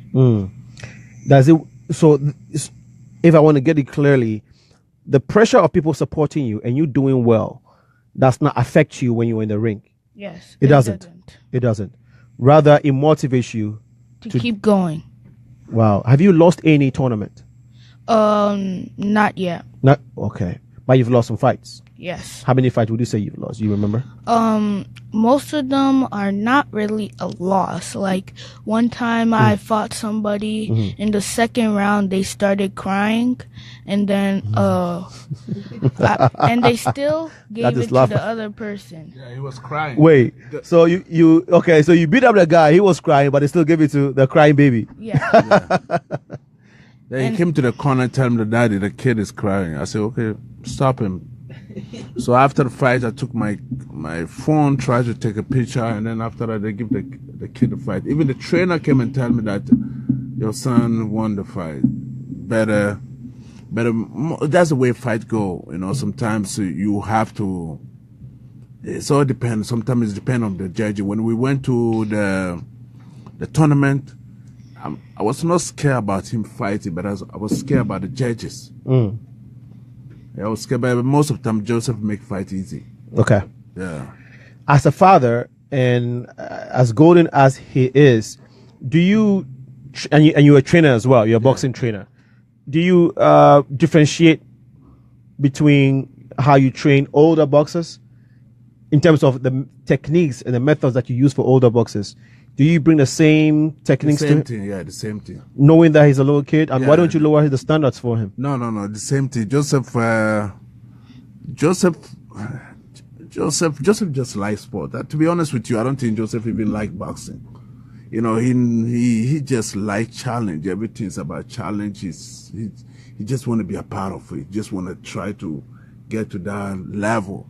And if I want Joseph to go to sleep early, I just put boxing on. He will not. He doesn't like watching. No, he will go to sleep right away. It's boring. Yeah. He will go to sleep right away. But he do good in boxing. Most of the times, if I don't like his fight, but after that, when I watch it, I say, "Wow, this kid can fight." What makes you love challenge? The thing that I love about challenge is that it's like you're finding who could be the best. Like you have a lot to compete to, and then when you find out like if you could become the best, that like makes you feel good, and it brings you up. Like it motivates you to do things awesome. Wow. What's your favorite sport? My favorite sport would be boxing, and then I think I like I don't know what my favorite. Okay. I like boxing. But you don't like watching it. What's your favorite food? Pancake. Pancake.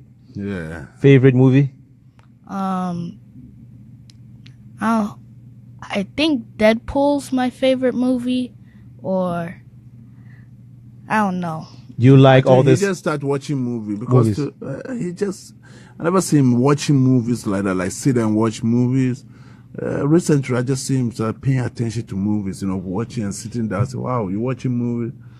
Or maybe sometime my sister will come and take them and go and watch movies together. He just like to go, but I never see Joseph pay attention like to movies. Yeah, like sitting down and watching movie, and then it's all inside the movie. You know how we watch movie, we are inside the right. movie. I never see him doing those things.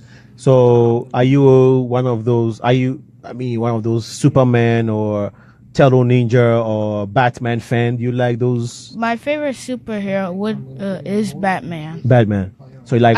No, Superman. Superman. Not Batman. No. Not Spider-Man. No. Okay, Superman. Okay, you still watch them? They stopped making those series, right? Yeah. The closest one to Superman I've been watching is Supergirl. Supergirl on Netflix. What is about Supergirl?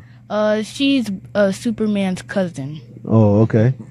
Oh, I like that. We have a call online. Please tell us your name and why you're calling this evening. My name is Mama Maggie, and that's my grandson. Oh, wow. Mama. And I want to congratulate him. I've been listening to his talking, and I was even on the line when his cousins came on the line. And I knew from when he was 1 or 2 that he's going to be a sportsman, because when he was a kid, all he does is either hitting or doing something. Sometimes he wants to fight, keeps fighting me or fighting Grandpa. So I knew. I was worried about him one time, and I talked to one old lady who have 5 boys. And he told me, she said, you know what, don't worry about him. He's going to be a sportsman. And for sure, he is a sportsman. And I really pray that God helps him to get to where he wants to get to one day. Absolutely. Thank you. Before you go, a gentleman called and predicted that by the age of 22, between 20 to 22, he will be fighting for a world title. What would you say to that, based on how you know him and being the grandmother of him and seeing the future that you saw in him? What would you say to that? Well, definitely is going to happen.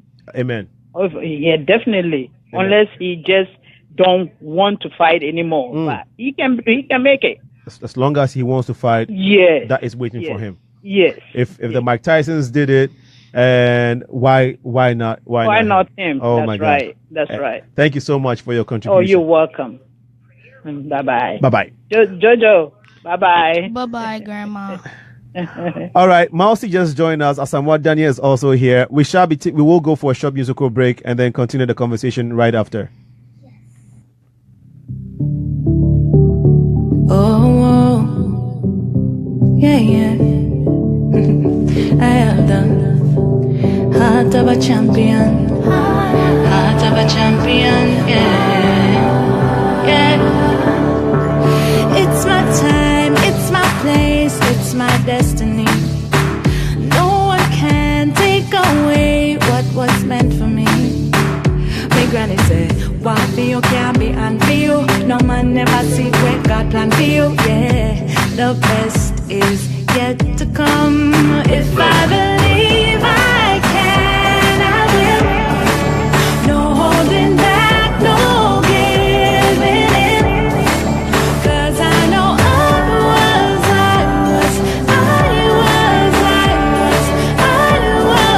born to win. Was born to win. I was born to win.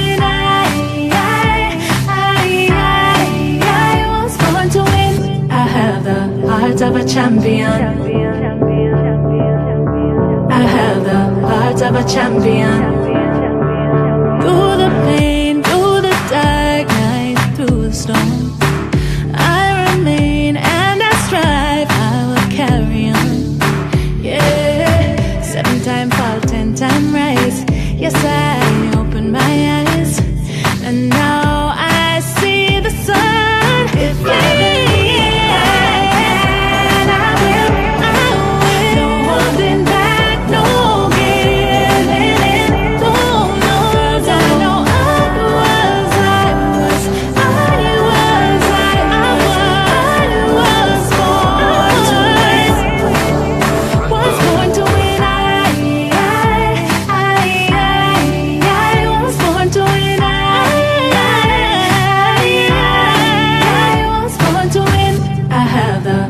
heart of a champion. I have the heart of a champion.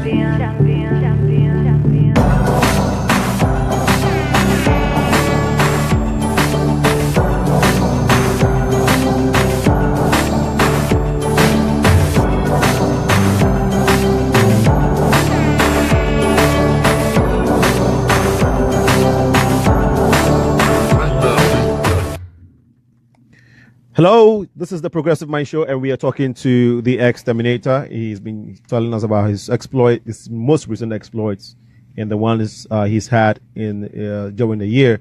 It's amazing that a young kid at the age of 10 would achieve all these things. You know, these are national belts. Okay, so not states or regionals, and like the caller said earlier, the trainer in boxing caller who spoke earlier said that these are well-trained kids, you know, nationally, very competitive and strong kids, but you know he's flawed all of them. And you were talking to, you know, we're talking about how he didn't have it easy. Can you tell us that story? Because a lot of times he makes it look so easy, and having three national championships in a year, you would think, oh, you know, yeah, whatever. But compared to other kids, how would you say his upbringing has been regarding preparing him for his, you know, boxing and even in life? How has he had it so far with you? Joseph, you know, I'm a guy that I always try to find something to do. And Joseph is always with me. You know, Joseph went to everywhere that I go to. But boxing, you know, most of people seem like it's easy. About every type of sports that parents will take their kid inside. You know, most of the time their parents also they are attached with that sport, so they want their kids to do the same thing. But when Joseph came to me in 5 years and he said, "Daddy, I want to box," to be honest with you, I did boxing, I would say, all my life, you know, and I didn't want my son to be a boxer. You know, I know exactly the down and the ups and downs. Yes, right. So I told him, if you want to do this thing, you have to do it the right way. It's going to be tough. But when he came to me, he started doing it. He started showing me that. I was sitting down one day. He came to me, started doing push-up with one hand. So from there, I said, okay, we're going to start training. And when we train also, everything started going good. He didn't have it so easy, to be honest. I can sit over here and just tell people like, it's easy. Sport is not so easy, especially if you put your kids inside. Joseph have it hard time when he was about 6 years, 6, 7. We used to have problem. Me and him, I used to have problem. And most of the time also I make him cry because I want him to be. Now I don't do that no more because guess what? He went through all those things. So when I'm in the gym and somebody is doing the same thing to their kids, most of the time I don't say anything. I just leave them alone because I know my son went through that. But he went through it when he was young. So now I just tell him that, hey, you can dig inside and bring it out. You also said that at this age, he's fighting like a 12 or a 13-year-old kid. I was expecting him, the way he fought this championship, I was expecting him to fight that way in 12 and 13 years old. I was expecting that way from him. Because to go to a ring inside, and most of the kids, you know how they come, they just punch me and punch you. And to find a way to slow them down, slow. If they come hard, I remember the first kid for the third round, the kid came out and Joseph did the same thing back to him again. And then after that, the kid just slowed down. Joseph said, just slow him down. Now it's a chess game. Let's see who is smart, who is gonna. Right. That's the way that you want to see a fighter, like Floyd, like Andre Ward, the top fighters, like the way they fight. When you see that, it's just, most of people don't like to watch those styles sometimes, but that's boxing. That's the skills of boxing. That's a chess game, the highest chess game. And he did it this time. So I was, to be honest with you, when Joseph fights, I said, wow. But most of the time I said, wow, why you don't do more? Right. But when I come back, when I take the tape and watch, I said, shit, this kid really good. Right. What makes you want to fight like that? The way you fight? It's the way that my dad taught me how to fight. Okay. And when you were in the ring, and your opponent is coming and rushing at you or it's pumped up, what goes through your head? Just keep going forward and keep punching with my jab. that was like keep them back from keep going forward. Just keep punching them with my jab. What if they're not backing up and you're still coming? And then I'll move to the side and then just 1, 2, and then I'll just keep jabbing. Can you demonstrate that with your dad? Can we see a demonstration of the 1-2s? We don't watch that. No, we have our own team we do. Okay, all right. Let's just see that. Let's see that.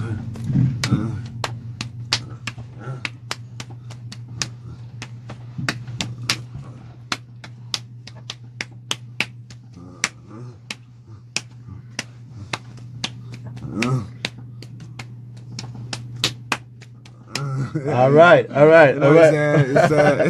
That's your own thing. Okay, this is the clips of what goes on in the gym. And that's the same thing we do with the punch, but it's a little bit different. It's a little different. Okay, this is a little a snip. And then it's bringing a lot of kids also to the gym.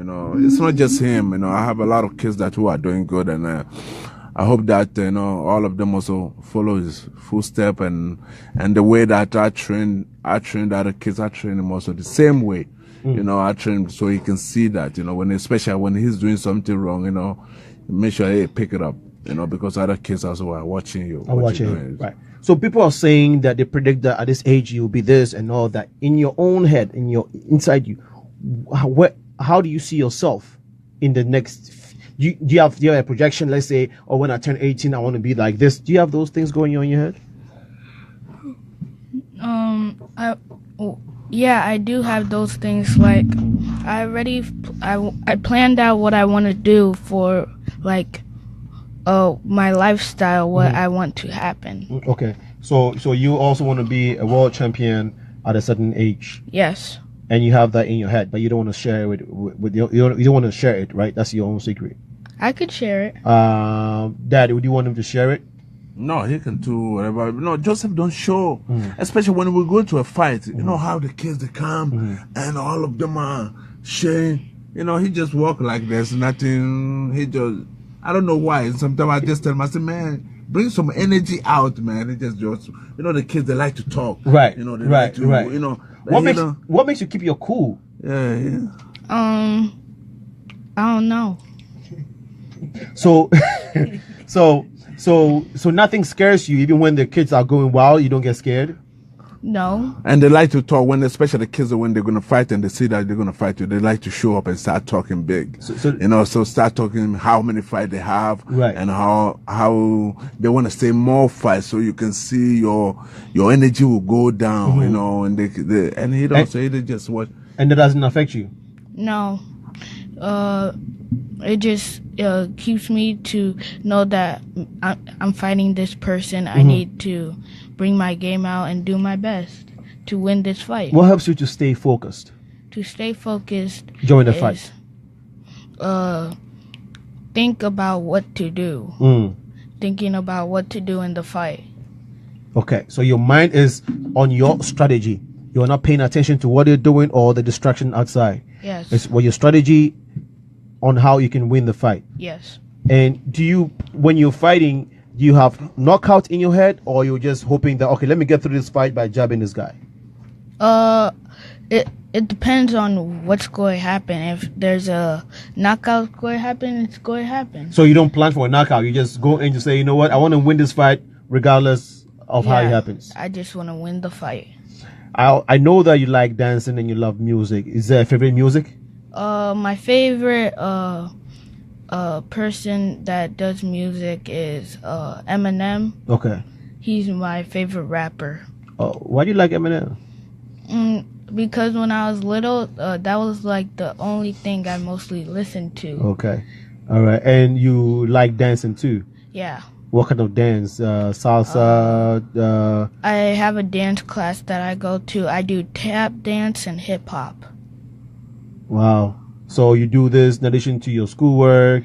Yes. And then your training regimens, you don't miss any of them? And then gymnastics also. You do I do gymnastics. And he just pick up something from school. Always, robotics. What is that? Like robots and machines. Okay, so making robots. Yeah. And making them do things you want them to do. So you were learning the engineering of that. Yes. So you have a lab in your school that you go to practice? It's after school, like on Mondays. This is like the schedule. Mostly Monday is my most busy day because I have school. Then when I come back from school, I go to the gym. I work out for about like 40 minutes. Then I go to gymnastics. Then from there, like from the gymnastics, I just have to go straight to robotics. And then from there, I gotta go home. And if I didn't finish any homework at home, I'll be in the morning time. From that time, I'll do it when I come back home. Why do you love robotics? I like robotics because I like machines. Like I like phones and like robots. You are intrigued about how they operate and how they work, right? So you wanna get into it. How far do you intend on going with that? How far I intern is to help me in other things, like my science. How I like science. For like, I want to become a DNA scientist. Oh, DNA scientist. Okay. So I think that's going to help me, like the machines, what we use in doing DNA. DNA. Wow. So you intend to take your schooling all the way to the top, and also keep boxing. Yes. And you think you will be able to marry the two, to the fullest? Yes. What if you start, because you're going to have to get into medical school then, right? Yes. And I don't know, but medical school is very, very tough. So, and the requirements, the projects and the studies you have to do, might take a lot of your time. When that time comes, where you are torn between school and boxing, which one would you choose? Now, let's say you have to leave one and just go with one. I would pick.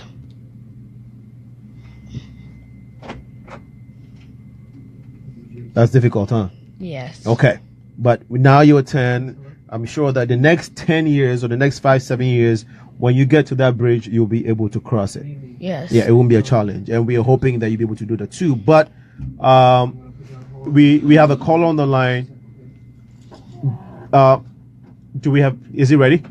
Okay, please go ahead and tell us your name and where you're calling from. Chris, my name is Nathaniel. I'm calling from Ohio. Yes, please go ahead, sir. Okay. Jojo. Hello. Yeah, I've been watching you for just 15 minutes. I'm not a prophet, but I can tell you that you're a superstar. I mean, I like the way that you talk. I love your enthusiasm. I love your passion. I can see that you have the passion for what you're doing. And I'm very proud of you. Keep it up, and you'll be a superstar. Thank you. You're not going to be a superstar only in United States, but to the whole wide world and to your family. And I love your daddy too. I love his hard work. And this is what I want every parent to do. When you see the child growing up and if you see something in him, don't tell him, hey, I want you to be a medical doctor. I want you to be that day. No. Help him. Nurture him. And he'll be a superstar. So what I want to tell you is keep God first, nothing else. Whatever that you do, you'll win. Let God be your fighter. Let God first. And everything that you do, it will help you out. Thank you, Daddy, for helping Jojo.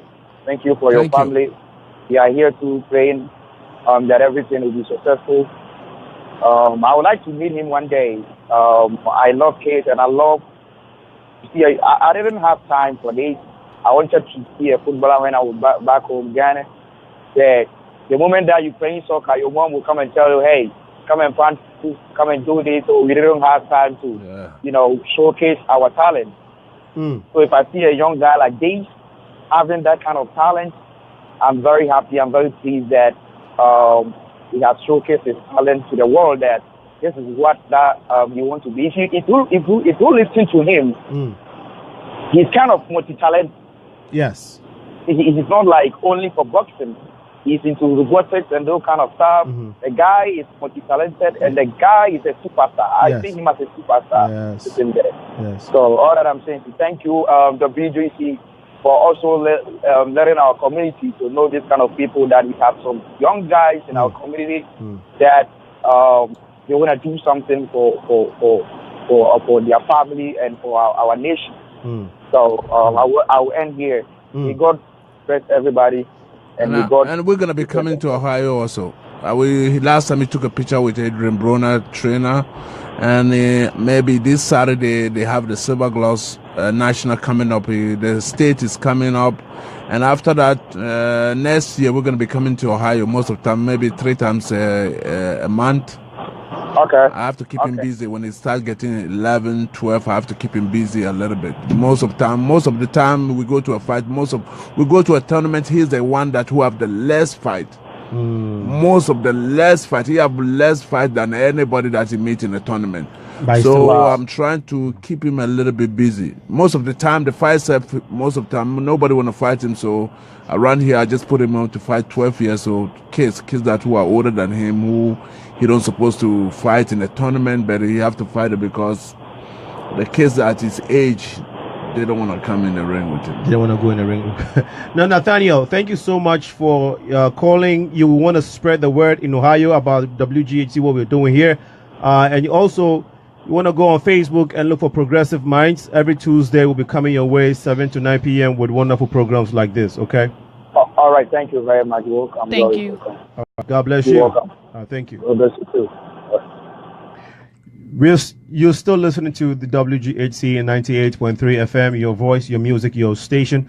We're about 6 minutes to wrapping up tonight's conversation. A quick announcement about public schools here, public and private schools. The governor of Illinois, Governor Rauner, has passed into law and made provision for about $75 million for residents in Illinois who would like to send their kids to private schools. These are Catholic schools.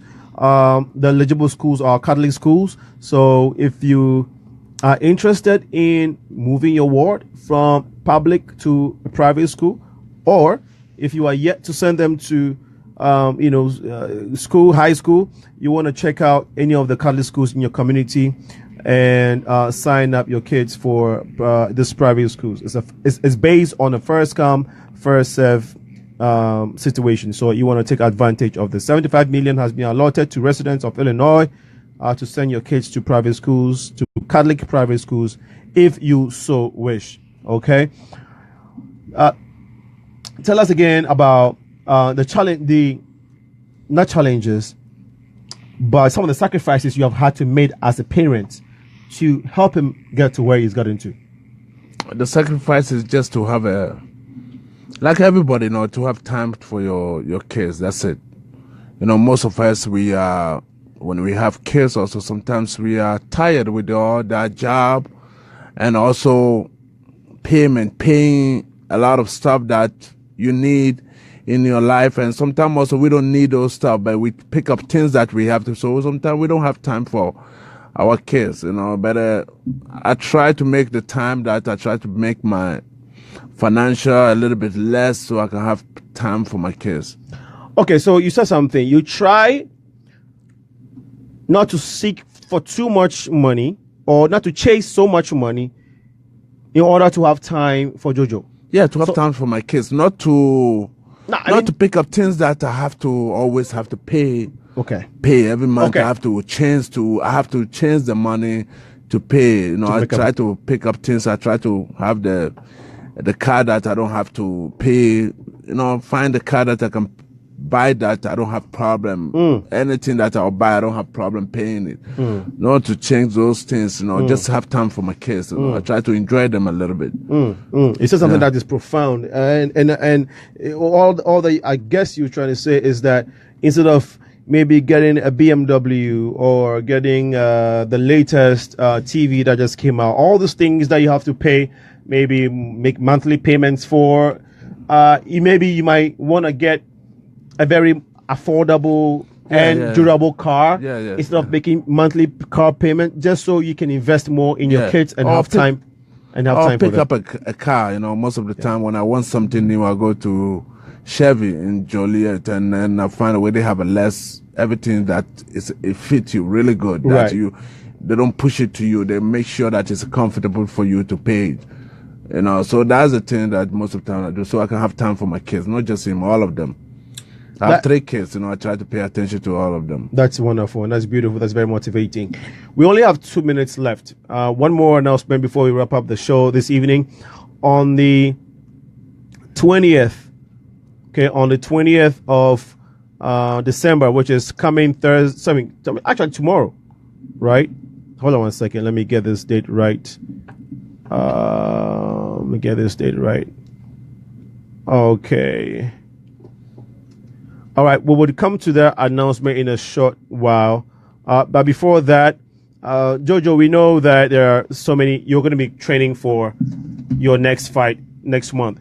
Give us your last words for this evening. For all the kids that have called you, for all the people that have spoken and given you inspirational words, what do you want to tell them, and what should they expect from you in the coming months? I want to tell them to keep supporting and keep praying to God to bring the best out of me and keep doing what I'm supposed to do, and tell them to be the best supporter they can be. And then you also said some things what else did you say I should say? Regarding your fight, or I mean, what is coming up? What should they expect from you in the coming months? They should expect a win that will make me another Silver Gloves champion, and me doing the best I can to become great at what I'm doing at this sport. Okay. All right. Beautifully said.